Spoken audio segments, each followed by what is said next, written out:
अगर तू मुझे ठीक टाइम पे फोन नहीं करती, पता नहीं बेबे के साथ क्या हो जाता। पागल है, अब तो मुझे थैंक्स बोलेगी। एक्चुअली मेरी चाची ना इसी हॉस्पिटल में एडमिट है। मैं उनसे मिलने आई थी और फिर उसके बाद तेरे बर्थडे के लिए निकलने वाली थी। बाय चांस मैंने अनीता आंटी को कहते हुए सुना, फिलहाल बेबी जिंदा है और हॉस्पिटल में एडमिट है। मैं बहुत घबरा गई थी, इसलिए तुझे कॉल किया।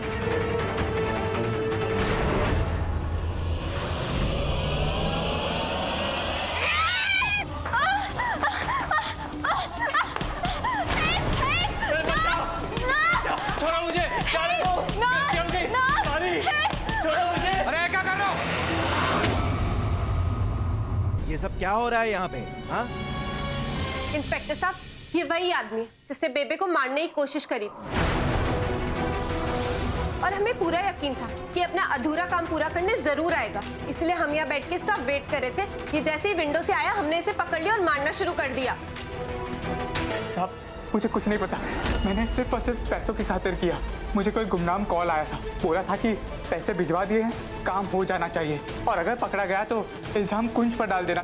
बोल, सच बता, अनीता आंटी ने फोन किया था ना तुझे? बोल चिंकी, बता इन सबको कि तूने अनीता आंटी को फोन पे क्या कहते हुए सुना था। बोल। हाँ, मैंने अनीता आंटी को फोन पर किसी से बात करते हुए सुना था बेबे के बारे में। क्या तुमने ये सुना था कि मैं इस आदमी से कह रही हूँ कि ये हॉस्पिटल की विंडो से अंदर आके बेबे को मार डाले? बोला, सुना था ऐसा कुछ?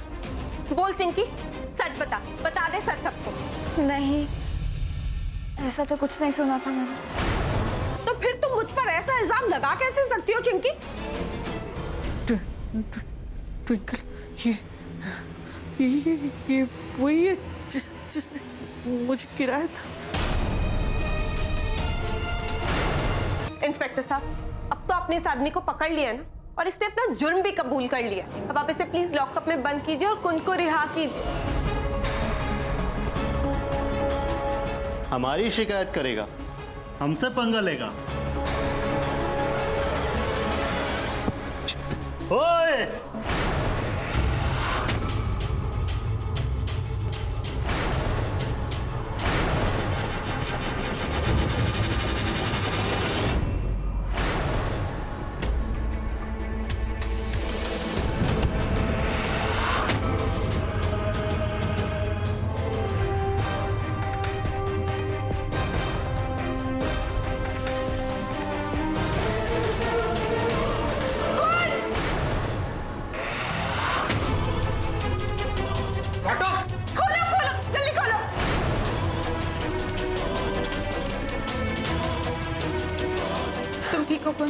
ट्विंकल, तू यहाँ?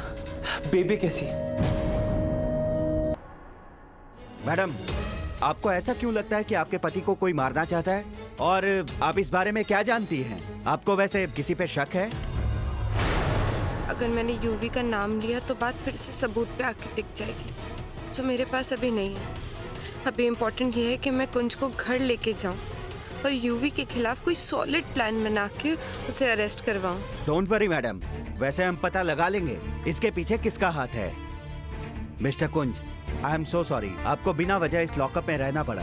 वैसे आपकी वाइफ ने हमें बहुत मदद की, उन्हीं के कारण हम असली गुनहगार तक पहुंच सके। तुम लोग सोच भी कैसे सकते हो कि मेरा कुंज अपनी बेबे को नुकसान पहुंचा सकता है? बेबे, दरअसल उस वक्त हम लोगों को आपकी बहुत ज्यादा टेंशन हो रही थी और फिर उसके ऊपर से उस आदमी ने कुंज का नाम भी ले दिया, इसीलिए ये सब कुछ हो गया। और वैसे भी बेबे, कुंज के पास आपकी प्रॉपर्टी का रीजन तो था ही ना। आई मीन, देखिए, फर्ज कीजिए अगर आपको कुछ हो जाता है तो आपकी सारी की सारी प्रॉपर्टी कुंज और ट्विंकल की ही हो जाएगी ना।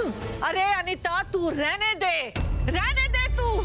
आज तेरी वजह से मैं जिंदा हूँ, मेरा कुंज ठीक है। पुत्र, तूने एक बार फिर से साबित कर देता कि तू किसी वरदान से कम नहीं। रब का आशीर्वाद है तू हमारे लिए।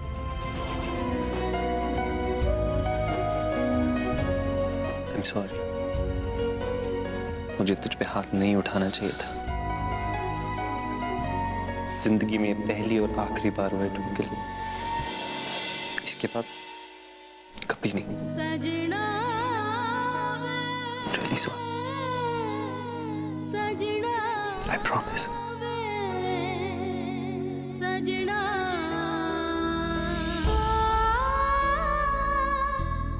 मैंने तेरे साथ ऐसी हरकत की और तूने फिर भी मेरा साथ दिया। मुझ पे जो इल्जाम लगाया गया उसे तूने झूठा साबित किया, मुझे उस जेल से निकाला। Thank you twinkle.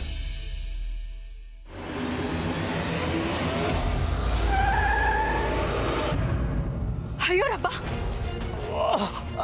भाई साहब,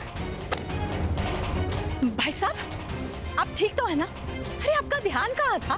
तो रब दा शुक्र है मैंने वक्त पर ब्रेक लगा दी, वरना कुछ भी हो सकता था। ध्यान देना चाहिए। गड्डी ने ठोक दिया, वो एक्सीडेंट हो गया, वो संभालो इसे, वो इस मैडम ने एक्सीडेंट कर दिया। अरे नहीं नहीं, आप लोग गलत समझ रहे हैं। एक्सीडेंट नहीं हुआ है, मेरी गड्डी ने इन्हें नहीं मारा, ये तो अचानक मेरी गड्डी के सामने आ गए थे। ओ मैडम जी तुसी रहने दो। एक मिनट, एक मिनट। मैं उन इंसानों में से नहीं हूँ जो अपनी जिम्मेदारी से भागते हैं। अगर आप लोगों को ऐसा ही लगता है ना, तो मैंने डॉक्टर के पास लेके जाती हूँ, उनका चेकअप करवाती हूँ। चलिए आप। मैडम आप इतनी आसानी से यहाँ से नहीं निकल सकती, बुलाओ पुलिस को। हाँ। बुलाओ जल्दी से। अभी पुलिस को बुलाते हैं।